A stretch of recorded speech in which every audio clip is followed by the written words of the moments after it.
안녕하세요. 정보통신 컨설턴트 정상민입니다. 여러분과 함께 정보통신 지식 공유하며 저는 행복하고 여러분은 유익한 시간 가지시면 좋겠습니다. 이번 시간에는 라디오 방송의 의미에 대해 알아볼 텐데요. 라디오 방송은 라디오파, 즉 전파 자체를 흔히 라디오라 부릅니다. 전파는 전자기파 스펙트럼에서 적외선보다 진도수가 낮고 파장이 긴 전자기파입니다. 이 라디오파를 이용한 통신 장비 중 단방향 통신, 즉 수신만 가능한 장비인 라디오 수신기를 줄여서 라디오라 부릅니다. 라디오파를 이용한 통신 장비 중 쌍방향 통신, 즉 송수신이 가능한 장비인 라디오 송수신기를 외국어로 라디오라 부르는 경우가 있으나 한국어로는 무전기라 부릅니다. 자세한 내용은 무전기 문서를 참고하시면 되고요. 주로 오디오 형태로 만들어지는 방송 미디어를 뜻합니다. 본 문서에서는 이에 대해 기술하고 있으며 보다 자세한 내용이 수록된 하위 문서도 있습니다. 문서 하단에 라디오 프로그램 항목으로 라디오 송수신기를 이용한 무선통신도 라디오로 부릅니다. 예를 들어 민간 무선통신을 아마추어 라디오라 부릅니다. 영미권에서는 라디오라는 단어를 본래 의미인 라디오파로 많이 사용하므로 문맥을 잘 파악할 필요가 있습니다. 예를 들어 무선 조종을 뜻하는 RC는 라디오 컨트롤, 전파를 뜻하는 RF는 라디오 프리퀀시, 5G 이동통신 기술인 NR은 뉴 라디오의 약자입니다. 한편 미군들이 라디오를 언급하는 경우 이는 무전기를 의미하는 경우가 대다수입니다.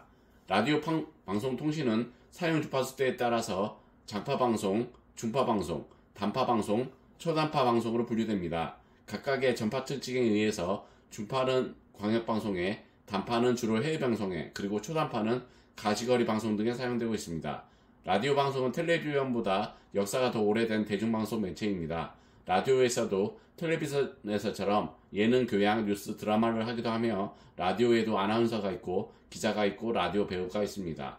방송 전파를 직접 수신하지 않아도 라디오라고 부르는 경우가 많습니다. 인터넷 라디오가 대표적인데요. 라디오 방송은 다양한 시청각 매체가 고도로 발달된 오늘날에도 확고한 지지층을 거느리고 있으며 시각장애인이 이용하기에 최적인 방송 매체라는 장점도 갖고 있습니다. 라디오의 방송의 역사는 지금의 라디오 기술이 갖추어진 것은 1901년인데요. 캐나다 출신 레지나드 패슨이 1901년에 세계 최초로 라디오 전파에 모서리를 실어 전달하는 기술을 개발하여 라디오 발전사에 한 획을 그었습니다. 그해 12월 23일에 그는 메릴랜드주의 콥 아일랜드에 위치한 자신의 기지국에서 오디오 사운드를 적재한 최초의 무선통신을 진행하였습니다. 당시의 내용은 상대편에게 눈이 오고 있다면 전보를 쳐서 알려달라는 것이었습니다. 이 일은 패슨든이 라디오 역사에 미친 영향력의 시작일 뿐이었습니다. 패슨든은 자신의 송신기를 더욱 개선시킨 후 매사추세츠에서 스코틀랜드까지 대서양을 횡단한 음성통신의 최초로 성공하였으며 1906년 크리스마스 이브에 최초의 라디오 방송을 시작하였습니다. 최초의 방송 내용은 가족끼리 모여 캐롤송으로 부르는 것이었습니다. 이 내용은 대부분 바다에 나가 있는 선원들이 들었습니다.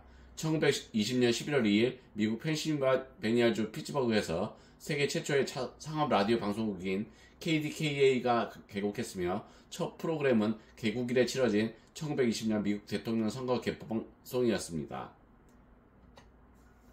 한반도에서는 경성방송국이 1927년 2월 16일에 첫 라디오 방송을 개시하였습니다. 최초의 FM 방송은 1965년 6월 26일에 서울 FM 방송국이 개국하면서 실시되었습니다. 한반도에서 라디오의 보급 상황은 1927년 당시 275대, 1933년 32,000대, 광복 당시에는 22만 8천 대 정도 되었습니다. 라디오가 완전히 대중화된 시기는 1960년대였고 이 시기에는 TV가 아직 사치품 취급을 받았기에 라디오가 주 대중매체였습니다.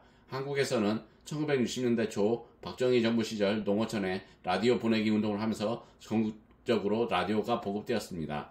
영화가 아무리 대중매체의 제왕자리를 차지했던 시절이었다지만 영화관은 대개 몇 달에 한두 번 가는 정도였고 신문이나 공보물은 당시 교통사정을 보면 비포장길이 많고 전기도 안 깔려서 밤에 함부로 지나다니기 어려운 곳도 많아 지방 곳곳까지 널리 배달하는 데 시간이 오래 걸렸고 당시의 평균적인 교육 수준은 초등학교도 나오지 못한 상태로 사회생활을 했던 수준이라 글 읽는데 곤란을 겪는 사람들이 많았습니다.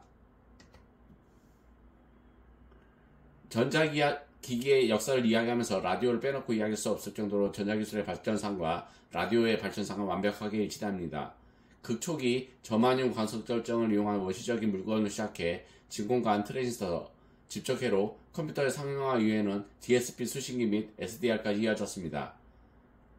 라디오 방송의 병천사를 살펴보면 초기에는 광석라디오라고 해서 진공관 이전 시대에는 저마늄 광석결정을 써서 건파를 하는 저마늄 라디오 혹은 광석 라디오라고 불리던 것을 사용했습니다. 수신된 전파의 에너지만으로 이어폰을 울려 수신이 이루어지는 원리인데 즉복작용을 하는 부품이 전혀 없으므로 트랜지스터는커녕 진공관도 소형화 대중화되기 전 시대에도 주머니에 들어가는 작은 휴대용 라디오가 전지할 수 있었습니다. 다만 주파수를 거르는 바리콘 부품 자체가 철판 뭉텅이 그 자체라서 무게는 살짝 무거웠지만 이 물건은 이후 극한상에서 많이 활용됐습니다. 다이오드와 저항, 안테나 선만으로 FM 라디오를 만들어 들을 수 있습니다. 막상 만들어보면 소리가 굉장히 작습니다. 주파수 튜닝은 안테나의 길이를 조절함으로써 할 수 있긴 한데 위 영상의 회로는 제대로 된 광석 라디오가 아니고 풀리 바리콘이 들어간 이런 구조의 회로는 감도도 좋은데다가 주파수 튜닝도 간편합니다. 10km 안에 송신소를 잡을 수 있습니다. 이어서 진공관과 트랜지스터를 이용한 라디오에 대해서 설명하고 있고요.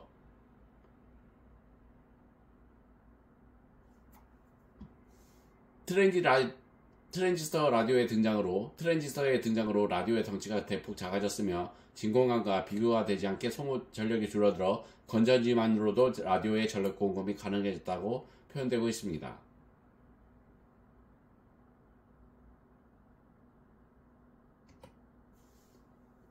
이어서 직접 회로를 사용한 라디오 방송에 대해 설명하고 있는데요.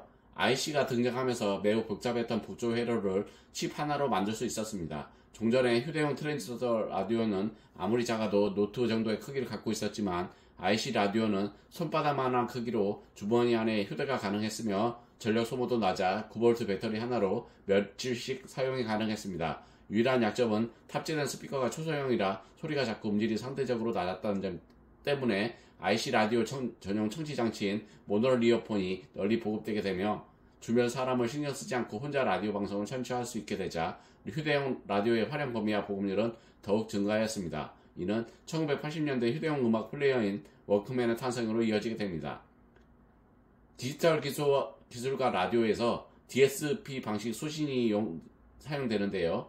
초소형 휴대용 수신칩을 개발함으로써 DSP에 기반한 소형 라디오 수신칩이 개발되면서 아이팟 같은 초소형 휴대용 기기의 라디오 기능이 포함되게 됩니다. 디지털 라디오 방송은 컴퓨터의 발전에 힘입어 소프트웨어 신호를 처리하는 소프트웨어 디파인드 라디오 SDR 기반 라디오 수신기가 등장했습니다. 오픈소스 소프트웨어인 GQRX이 그 예입니다. 인터페이스 현재로서는 컴퓨터 내장 수신기 등에서 제한적으로 사용되고 있으나 앞으로 사용처가 늘어날 가능성이 높습니다.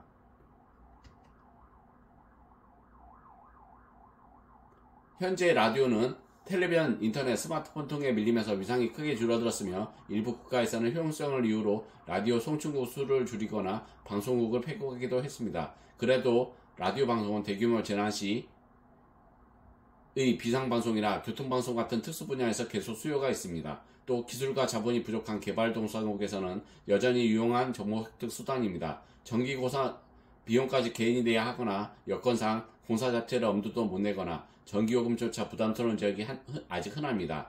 별도의 통신비와 설치비 등 보다 갖춰야 하는 것이 많은 인터넷은 말할 것도 없습니다. 하지만 시장에 나가면 중국산 건전지와 라디오 전원을 어렵지 않게 구할 수 있습니다. 액정이 달리지 않은 라디오는 저전력만으로도 작동하기 때문에 제일 싼 건전지를 넣어도 일단 작동을 합니다. 설령 라디오와 건전지를 혼자의 힘으로 사기 부담스럽다 해도 하나만 사서 볼륨을 키우면 여럿이 들을 수 있으니 가족 단위에서 장만하거나 모임에 참석하면 됩니다. 개인이 하나씩 갖고 다니며 듣거나 상점과 쉼터 등에서 3-4 모여 귀를 기울이는 게 21세기도 현재 진행형입니다. 이를 노리고 오병 강구를 송출하는 ISIL의 해석 방송도 있었습니다. 요즘 같은 재난 상황이 발생하면은 전기가 들어오지 않는 곳에서는 라디오가 아주 쓸만한 상황이 되겠습니다. 오늘 발췌한 자료는 나무위키를 참조하였습니다. 관계자분들께 감사 인사드립니다. 감사합니다. 즐거운 주말 보내세요.